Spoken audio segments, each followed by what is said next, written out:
Welcome to our Indie Street Chat. The members of Bloodhound Picks and an occasional guest give their no BS experiences with current aspects of the industry. Thank you for listening to this episode where I will be talking with Jemima West, the lead actress in the film The Unfamiliar. We talk about acting starting out in Paris, moving to the UK, the film itself and all of its challenges, and of course talking about what it's like acting in the modern world. Thank you for listening. It was a pleasure to be able to chat with her, and hope you enjoy. Thank you so much for joining me, Jemima. Thank you so much for having me. Yeah. So, we're going to be talking about The Unfamiliar and your acting, but, well, we're going to get into it first I'm just curious if you'd be interested in giving the listeners a little history of how you got started in acting and just up until now. That could go on for a while, but okay. So I basically, I was born in France. My parents are English.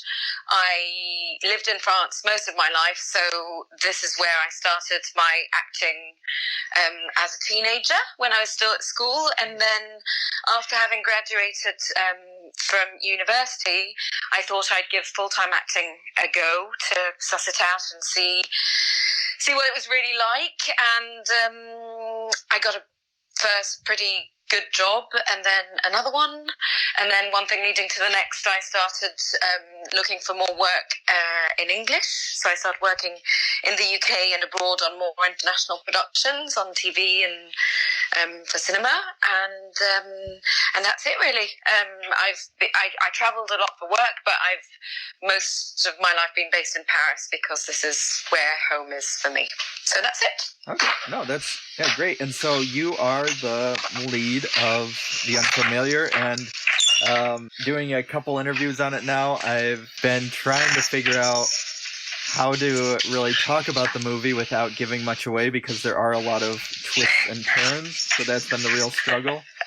But what I can say, I guess, is that so your character was a war veteran who comes back home from tour and kind of starts finding that her family or the house that she left behind might not be the same as when she left it.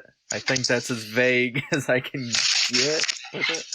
That's a very excellent summary of the film. I've been trying to summarize it myself, and I haven't been doing half as well as you. So, well done. Good summary. I probably stole a lot of it from interviewing Llewellyn or something. But oh yeah, okay, I see. Yeah. But no, so I'd love to kind of hear the casting process, how that came about, and then just the process of getting into that role in general, because there are, as I've mentioned before in the other interviews, and just in general, there's a lot of layers to this character. It is a very character-driven piece. Yeah, well, I first read the script, and it all happened quite quickly. It was a couple of years ago. I read the script, and I was really curious about it, so I had a long Skype conversation with Henk, the director, and his energy just blew my mind and really made me want to challenge myself and go up for this adventure with all these guys, because Henk, who directed the film, and Llewellyn are very close friends, and their whole gang of their whole team that work really well together, that have been working together for a while, and they're so upbeat and optimistic that I thought, if I'm going to do an independent horror film in the space of 4 weeks, these are the guys I have to do it with. Okay. So that's how it all happened.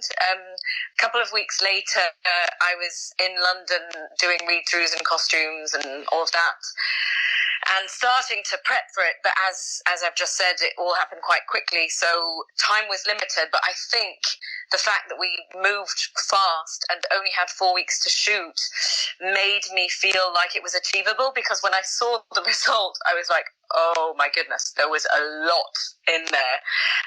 We worked sort of chronologically, so we filmed the first half of the film on the first 2 weeks and the second part, the second 2 weeks. So that was helpful in the sense that I sort of knew where the continuity was for my character.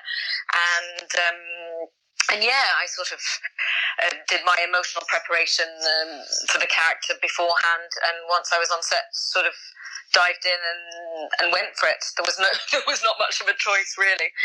That it was really, really great and very intense, but also really good fun because, as I said, the team was just wonderful.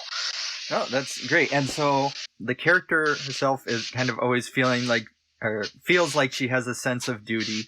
And there's this aspect of it that it is a kind of more, I guess, how people would call a modern family, where I thought it played really well, where she is a stepmother to, or one of the children, but it doesn't ever feel like it goes into a cliche of the, wicked stepmother or anything like that. It is a family, and there is that love for each other and that connection, which I thought was wonderful to kind of see that modern family with the love. And that's kind of you to say. Yeah, it was the first time I read the script, I misread, and I was like, how is it possible that I have a 17-year-old daughter? Yeah. And I was like, oh, stepdaughter, right, okay, that is modern family. Yeah. Oh, definitely. But yeah. So going into that, it really felt, especially in that time crunch that you were talking about, that you were able to really bring in there's a strong connection between the whole cast. I think that I'd love to kind of hear about if that was just instantaneous or, the process on that.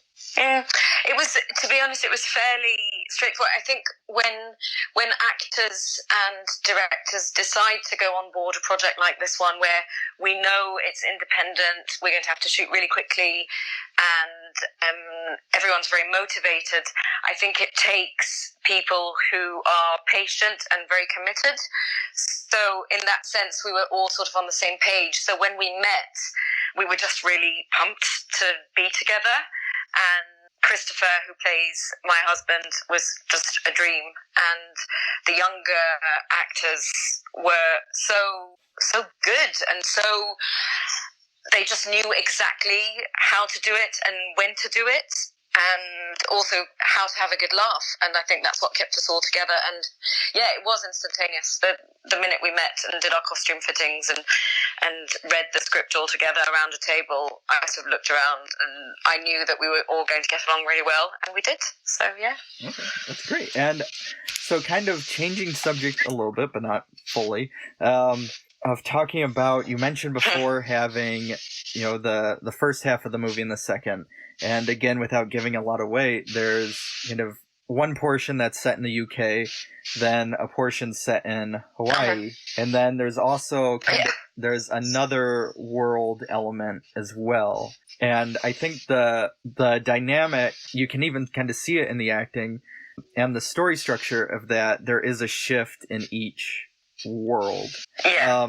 And so kind of what was that process like, going from those like different tonal shifts and dealing with that? And I think it was the first part was probably more, I don't know what the right word is, but maybe more in sort of like an introvert and a sort of a research, an internal research for the character, of trying to figure out if what's happening is her mind playing tricks on her or actual reality. And I'd say the second part is more active and more like, okay, this is dangerous, this is trouble, this is not right, we are all in danger. So the second part, I'd say, is more proactive and more full of events and action and more stunting. So I think the process was, I'd say, more internal in the first part and more physical in the second, if that makes any sense and answers your question. Yeah, no, it does. Of course, I don't want trying to figure out how to phrase stuff, but there is a lot more. Definitely in the second, you're put through a lot more in terms of being submerged in water a lot, or Yeah. Or or other like or other things. Yeah. Other things as well. Yeah. Yeah. The second part is definitely non-stop, and it was the case when we were filming. I mean, we were going from being in a water tank for 2 days to then the next day going into a forest, and then the day after that going to a studio and using lots of different other props and stunts, and it was just completely mad, but so much fun.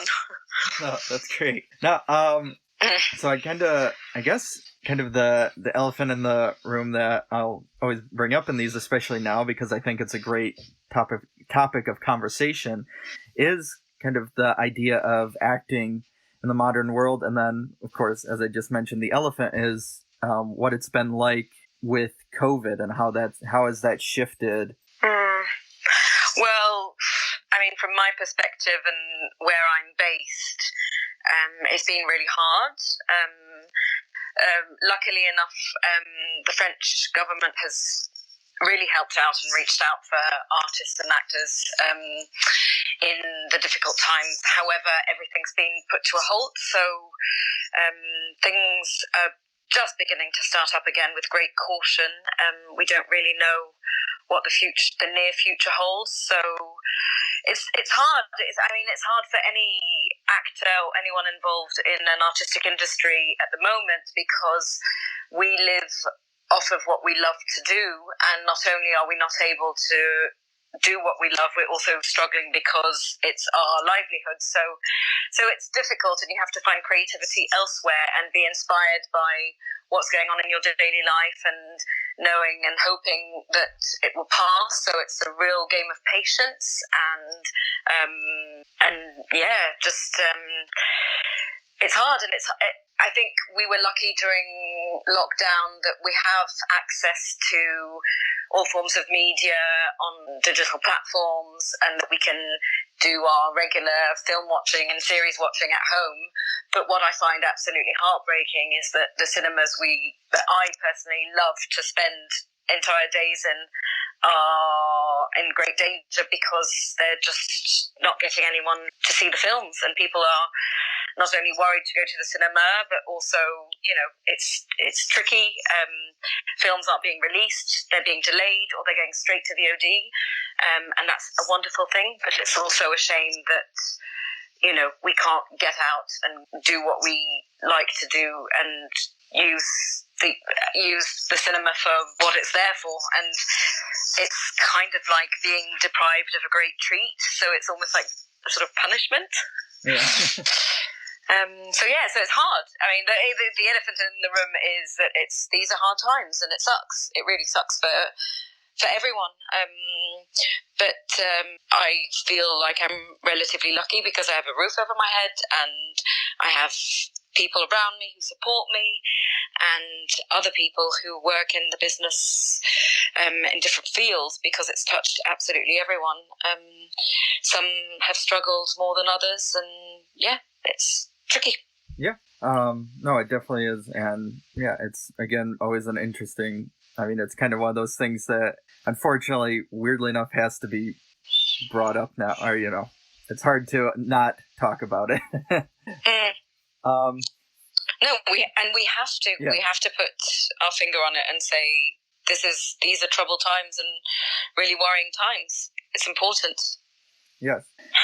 I guess moving forward with that, and kind of piggybacking off of it, of the promotional process and dealing with, and after you finished The Unfamiliar and kind of going to online, I heard there's been a pretty great reception, at least I know in the States, and there's been a lot of publicity around it and everything like that. And how has that kind of shifted in any sort of way that you've noticed as an actor, or things that you would have done prior, you may be doing slightly different? I'm basically doing the same at home. Yeah. Talking to people from my living room, which is random.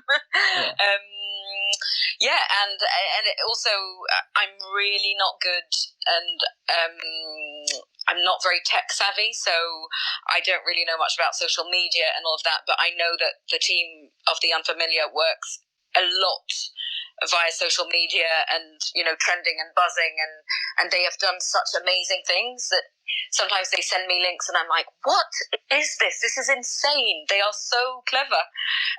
And they've really managed to reel around all this situation and do something via the platforms and the social media that I've never seen before. I mean, I think it's really, really clever of them to have done it. Yeah, great. And yeah, it's been great, as I said prior, seeing all of this and what they've been able to accomplish. And it kind of shows a lot of innovation, which I think is necessary, especially moving forward. Yeah, absolutely. You have to work around things. Yeah. So kind of going back a little bit and talking about your role. So I explained it the best I could, I guess. But that she is you did really well. Yeah, thank you. That she is a war veteran. And a lot of it does, as we've talked about, the beginning deals with that aspect of, well, is what she's seeing true, or is it part of her PTSD? Because there's some history behind what happened to her when she was on tour. Mm-hmm. And so was there any sort of preparation in that way that you took in terms of, because there is, it, as I mentioned prior, it is very heavy, I guess, in those instances for the character. Yeah, I did as much research as I could and reading testimonies of people who've suffered from heavy trauma or PTSD, and then I just tried to make it my own and interpret it in the way I read through it, and that the way I tried to portray it through the character with Izzy is that it's that constant sort of checking, looking around, thinking, not daring to say things, but just always sort of walking on eggs and having to reintegrate the family environment, not feeling at ease because why? She's not in the right place, or are they not greeting her in the right way? And it was sort of that sort of investigative side of it that I explored, I think, via the trauma experience of is she actually living this, or is this just a figment of her imagination, sort of thing?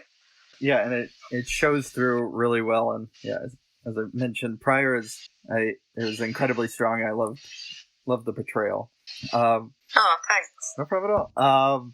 No, but I guess kind of as we're wrapping up a little bit, as I want you to be able to enjoy the rest of your day. So I know you said you're not really too social media savvy, but how can people find you? What work can they potentially see you in the future? Nothing I can talk about just yet because, as I said, the situation is so uncertain that there are things pending, but I don't know when and how it's all going to actually happen. But there's stuff brewing. I do have Instagram because I used to have fake accounts, so I do have an official account with about 10 followers. Okay. It's just Jemima West. That's the only way you can find me. And then,